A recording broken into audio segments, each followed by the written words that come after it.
Halo semua, Assalamualaikum warahmatullahi wabarakatuh.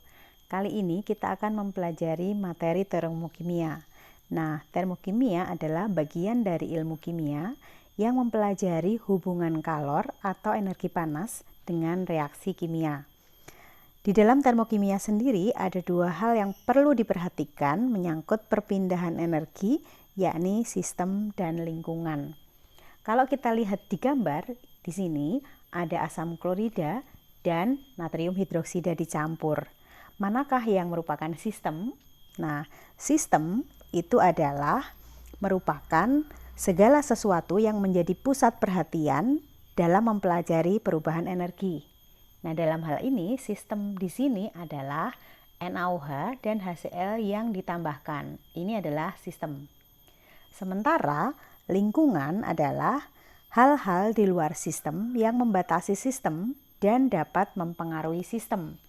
Jadi lingkungan bisa kita lihat di sini, udara di sekitarnya, kemudian di atas larutan ya, masih di dalam beker gelas atau gelas kimia, atau gelas kimia itu sendiri. Itu yang disebut dengan lingkungan. Nah, sekarang kita akan mempelajari macam-macam sistem. Terdapat 3 macam sistem, yakni yang pertama adalah sistem terbuka, sistem tertutup, dan sistem terisolasi. Untuk sistem terbuka kita contohkan sebagai ilustrasi, misalnya HCl ditambahkan dengan NaOH. Nah, di sini HCl dan NaOH ini kita masukkan ke dalam beker gelas yang terbuka. Maka masih memungkinkan dalam sistem terbuka terjadi perpindahan kalor dari sistem ke lingkungan maupun materi dari sistem ke lingkungan. Misalnya materinya bisa tumpah atau jika dalam reaksi lain terbentuk gelembung gas, nah gelembung gasnya bisa berpindah dari sistem ke lingkungan. Itu yang disebut sebagai sistem terbuka.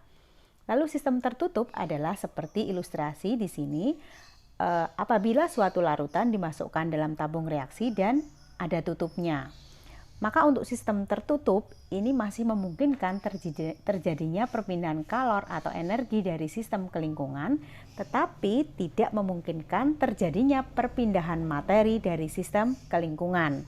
Nah, itu yang disebut sebagai sistem tertutup. Nah, yang ketiga adalah sistem terisolasi. Saya contohkan di sini misalnya kalorimeter boom ya.